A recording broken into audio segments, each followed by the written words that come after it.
Caitlin Clark, Angel Reese, two phenomenal young talents in women's college basketball. Their on-court rivalry was pure theater, but their personalities clashed, setting the stage for explosive debate. Think back to the 2023 NCAA championship game LSU versus Iowa, Angel Reese with that "you can't see me" gesture right in Caitlin Clark's face. Some loved it, some hated it, but nobody could ignore it. That single moment became a flashpoint.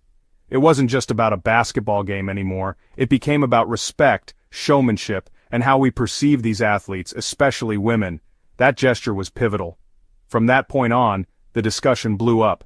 Every sports show, every podcast, every corner of social media, it was all Clark versus Reese. The debate wasn't just about who was the better player, it morphed into discussions about race, media narratives, taunting, and class. The discourse was heated, passionate, and at times, out of control. This wasn't just sports talk, this was a cultural moment. The existing tension around Clark and Reese provided fertile ground. It was a powder keg waiting for a match, and that spark was about to be lit. Lit by individuals in the media who should have known better, or perhaps they knew exactly what they were doing. This is where the so-called beef between Ryan Clark and RGIII truly begins. And it's a shame. 25. Into this charged atmosphere steps Robert Griffin III, RGIU, former Heisman Trophy winner, NFL quarterback, now a prominent voice on ESPN. He decided to weigh in on the Caitlin Clark and Angel Reese conversation. He wasn't content to just analyze the game. He wanted to talk about the narratives, the coverage. He stepped into the fray loudly. What did he do? He dropped a tweet that questioned the way Caitlin Clark was being covered. He hinted at perceived preferential treatment. He talked about her being portrayed as a savior of women's basketball while other players, particularly black players like Angel Reese, were not getting the same grace. He knew it would get a reaction. And boy, did it ever. That tweet was a bombshell. It was designed to provoke. But he didn't stop there. To amplify his message, RG3 posted a video with his wife, Greta Sadeko. Some saw it as him trying to clarify his position. Others saw it as him using his wife as a shield. The video itself became a new point of contention. The reaction? Immediate and incredibly divisive. Some applauded RG3 for speaking truth to power, but many others condemned him for race baiting and unfairly targeting Caitlin Clark. The lines were drawn. The battle was joined. And this was only the beginning of a very ugly, very public spat. 28. Enter Ryan Clark, former NFL Pro Bowler, Super Bowl champion, and outspoken voice on the Pivot podcast. Ryan Clark saw what RGIII had done. He saw the tweet and the video with RGIII's wife, and he did not like it. He felt compelled to respond, and respond he did, forcefully. On his podcast, Ryan Clark went in on RGIII. He didn't just disagree with RGIII's take, he questioned RGIII's motives and authenticity. He accused RGIII of chasing clout, of trying to be a spicy white media personality but for black topics. He said RGIII was corny and performing. This wasn't a polite disagreement. This was a direct personal challenge. One of Ryan Clark's biggest points of contention was RGIII involving his wife in the video. Clark found this particularly egregious. He felt it was a low blow and unnecessary. He condemned it strongly. The tone of Ryan Clark's response was passionate and deeply critical. He was clearly incensed by what he perceived as RGIII's opportunism and lack of sincerity. This wasn't just a debate about Caitlin Clark or Angel Reese anymore. For Ryan Clark, this was personal. And he made sure everyone knew exactly how he felt. The gauntlet had been thrown down. 27. Once Ryan Clark lit into RGIII, the floodgates opened. Other NFL players, current and former, started to chime in. Social media became a battleground. More voices joined the chorus. Some defended RGIII, saying he had a right to his opinion. But many more sided with Ryan Clark, echoing his sentiments about RG3's perceived clout-chasing and inauthenticity. A major theme that emerged was the accusation of hypocrisy leveled at RGIII. Critics pointed to RG3's own past, his own career and public persona during his playing days. They questioned his standing to make certain criticisms about how black athletes are perceived. The hypocrisy charge was powerful, and it stuck. The debate spread like wildfire. Every sports talk show, every blog, every social media feed was buzzing about it. The original discussion about Caitlin Clark, Angel Reese, and the dynamics of women's college basketball was completely overshadowed. It became about NFL media egos. It became about old scores being settled. It became about everything except the game itself. 18. There was a clear shift in this saga. It started as a debate about sports and media coverage, but it quickly turned personal. The language changed. The focus moved from the merits of Caitlin Clark's game or Angel Reese's impact to direct ad hominem attacks.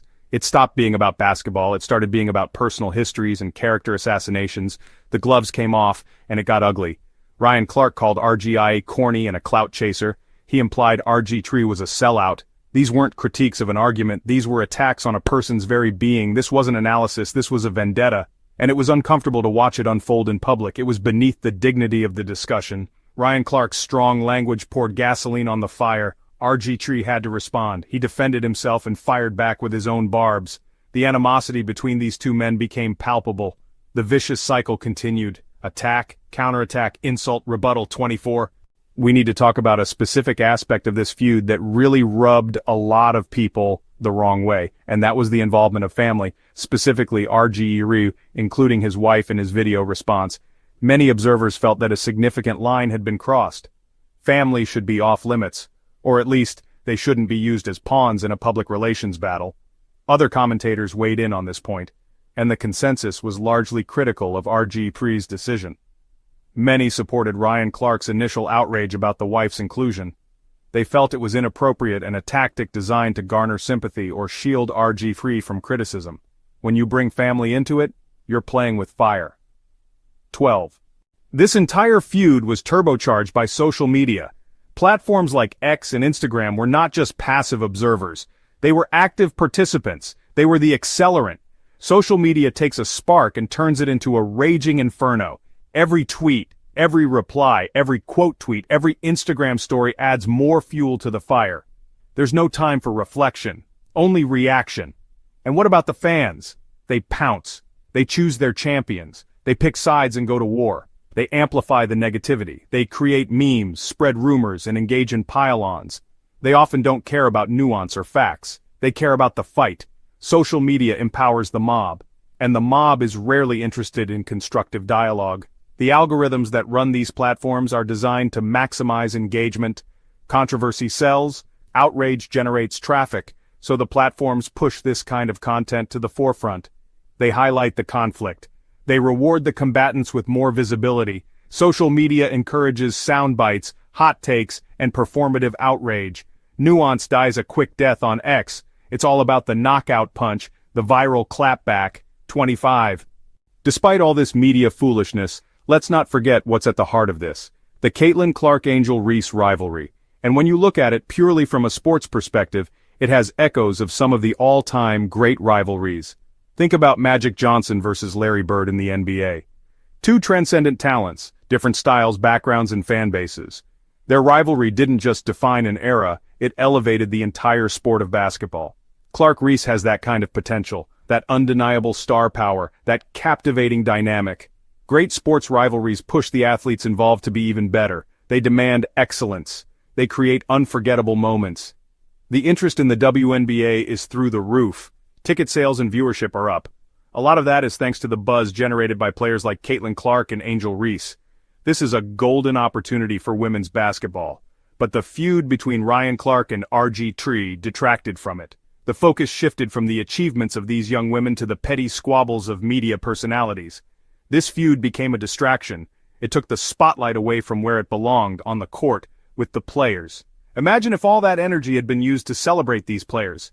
The potential for positive impact is immense. 25.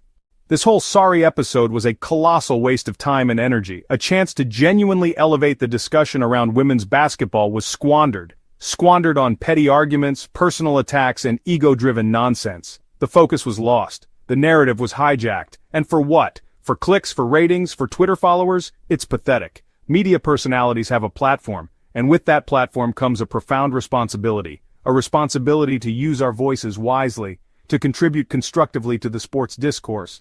Our job should be to inform, analyze, entertain, and celebrate the athletes and the games they play. It should not be to tear each other down or create drama for drama's sake. We are better than that. There are so many ways to keep the focus where it belongs, on the game and on the athletes. Tell their stories, highlight their incredible skills and dedication, discuss the strategy, the coaching, the evolution of the game, promote the league, build up the stars. 20.